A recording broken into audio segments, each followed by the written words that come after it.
ये कहानी गौतम बुद्ध से जुड़ी हुई है।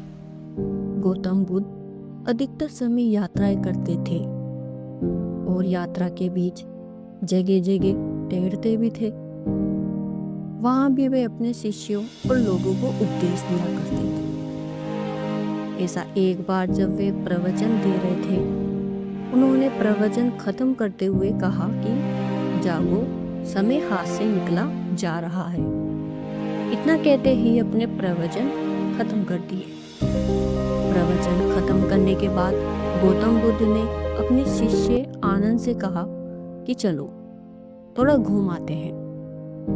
आनंद तुरंत बुद्ध के साथ चल दिया। बुद्ध और आनंद दोनों ही प्रवचन स्थल के मुख्य द्वार तक पहुंचे थे। एक किनारे रुके और वहां खड़े हो गए। प्रवचन सुनने के बाद लोग वहां से बाहर निकल रहे थे, इसलिए वहां भीड़ सी लग गई थी। अचानक भीड़ में से एक महिला निकल कर आई और उसने गौतम बुद्ध से कहा कि तथावाचक, मैं एक नर्तकी हूँ।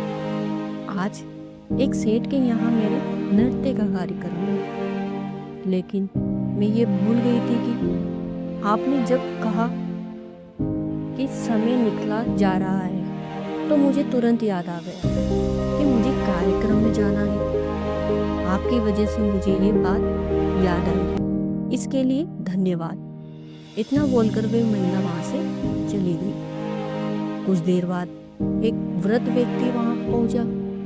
उसने कहा, तथावाचक, मैं आपसे मेरा रहस्य नहीं छुपाऊंगा। मैं एक डकैत हूँ।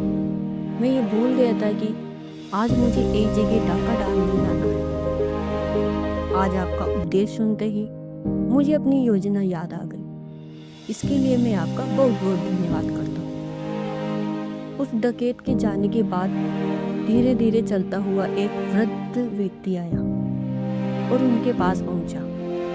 वृद्ध ने कहा, तथावाचक, जीवन भर दुनिया की चीजों के पीछे भागता रहा और मौत का सामना करने का दिन नजदीक आ रहा है।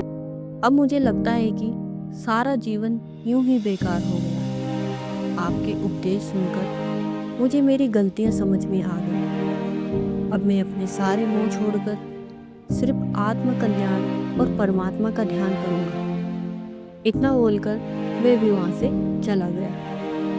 जब सभी लोग वहां से चले गए, तब बुद्ध ने आनंद से कहा कि मैंने तो प्रवचन में एक ही बात कही थी, लेकिन सभी ने उसे अपनी अपनी बुद्धि के अनुसार समझा। जिसकी जैसी बुद्धि होती है वे वैसे ही बातें समझता है। जिसकी झोली जितनी बड़ी होती है वे उतना ही दान समेट पाता है। हमें अपने कल्याण के लिए अपने मन की झोली में शुद्ध और पवित्र बनाना चाहिए, ताकि हमें ज़्यादा से ज़्यादा अच्छी बातें और जीवन में उतार सके। वीडियो अच्छा लगा तो सब्सक्राइब जरूर कीजिएगा। Thank you.